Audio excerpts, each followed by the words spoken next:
Hi, this is Einar Serbi from Unity Center. We are so lucky that we have visitors from Nepal today, two shamans that are in Norway to tell about shamanism and have different seances. And they are here to gather in some money to start up a center in Nepal, a healing and center for shamanism. And Ailo Gaup is one of the people organizing this in Norway. And all the money they get in for these different arrangements is going to this center in Nepal. Fulmaya and Bal are a little bit acquainted with Norway. They have been here before.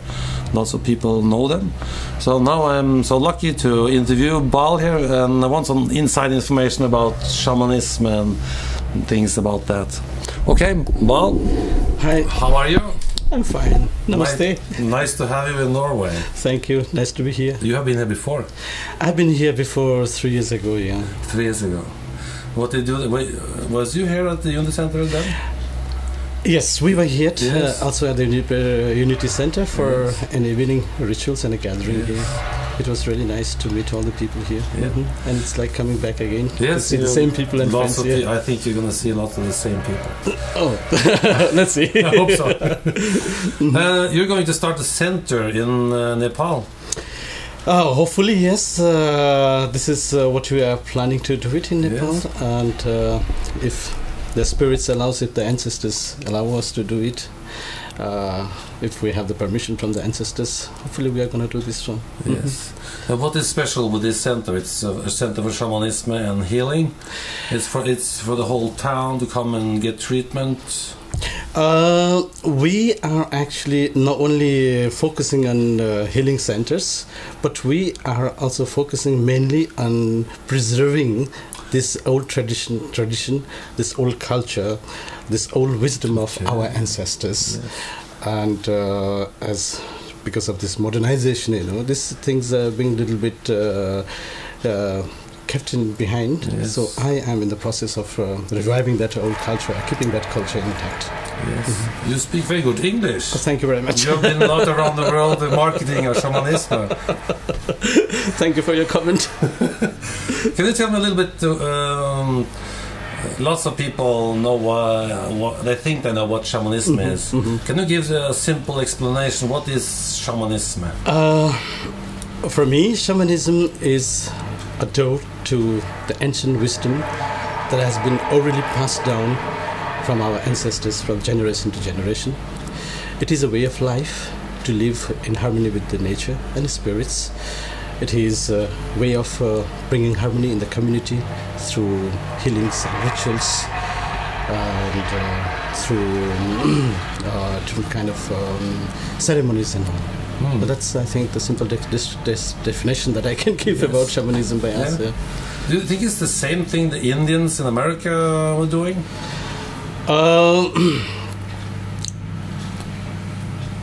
I wouldn't say it's the same, but the goal is the same. Yes. The way is a different one. So far, I know, as I have met some of the people from all over the world, especially the shamans from different parts of the world, and I feel that the shamanism is practiced very strongly in those places where the nature is still very strong. People live to their culture, to their root, and people live with harmony with the nature, and it is found all over the world in all the indigenous cultures and people. Yes, I think it's very important to. Sorry about this. They're working outside on the it's road. okay. Outside. It's a world, Do you think shamanism is very important for the earth today?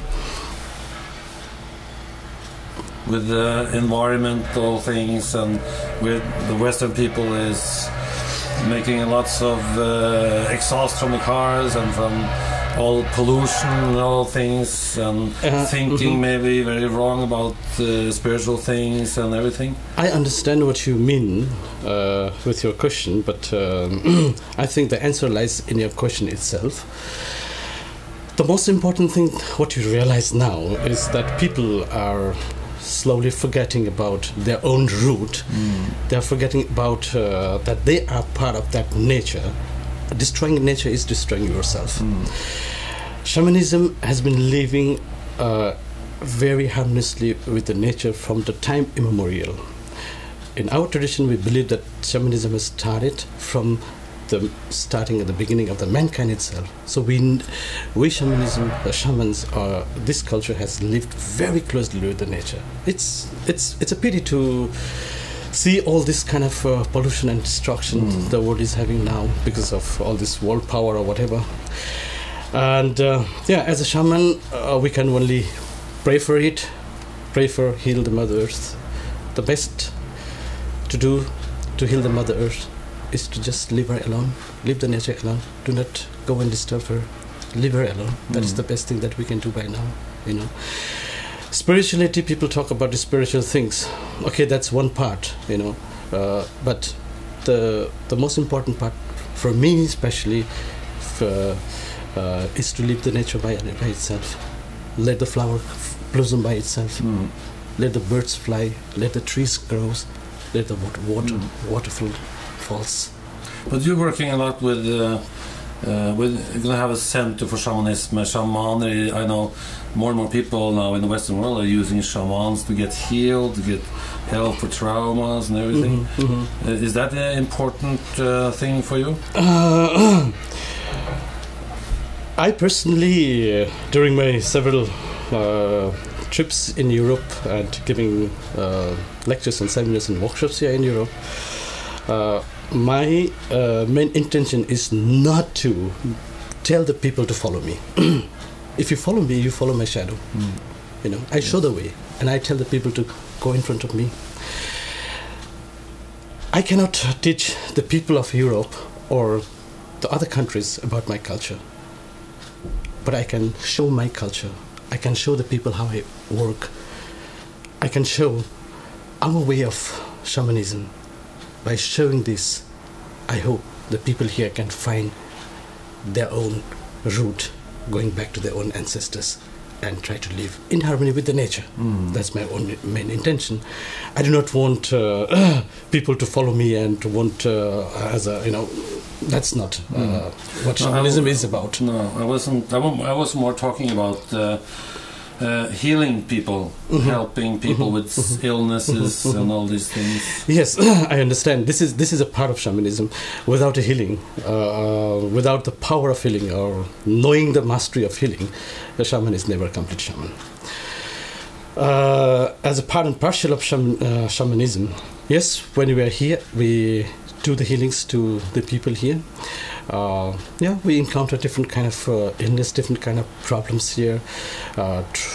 As you say, about traumatic kind of things, a lot of things. Mainly, we encounter people more not with the physical illness or the body illness, but we find people more illness inside them. The illness which is kind of the blocking of the energy in the heart, which is no connection between the head and the heart, where more the head is working and where the heart, energy of the heart, which gives the energy of love, which gives the energy of peace, which gives the energy of joy and bliss, has been completely blocked. Yes. And we are in that direction to work, to open the heart of the people, so that the energy flows and blossoms. That sounds fantastic. Okay. But how do you do that? We do have different approaches to do this. Especially, we work with the energies. We work with the spirits, energies of the nature, and trying to go into the deepest part of the heart of the people through different methods. And trying to find out the cause of that problem, where is the root of the problem, trying to go into that depth, finding out that cause, and trying to heal the cause, not the person. We do not heal the person, we heal the cause, the reason of that illness. That is what we... Okay, but this cause in the Western world, what is the most the cause that's most interesting here? As I told you before, people are more forgetting about their own heart, the energy of the heart center, and the people here in the West, to my opinion, I'm sorry if I offend any one of them, but European had a very beautiful culture, but somehow it has been lost, and somehow that root has been cut down, and people are a little bit out of the root, and they are not able to connect that part of the root. Understand what I mean? So the cause or the inner happiness is connected for us to the root. So when this root is connected, for example, connection to our own ancestors, because our ancestors are the biggest God. Our Shiva, God Shiva, or Jesus Christ, or Buddha, I know them, but they do not know me. But my father knows me very well. My grandfather knows me very well. I have their blood in me. You know, so they are my God. They are my kul. We say kul, pitri. They stay in our sacred fire and always bless us. And we remember them time to time, give them the offerings. When we have a new harvest, we give them the offerings. Or when we have anything new, beginning, new plans and new anything, we just go and get the blessings from them and ask for their support and help in all the family matters and all the day-to-day life of the family. Yes. But the Western world, it's far away from believing this. But I think to be in your heart, is that a little bit the same as being in the now?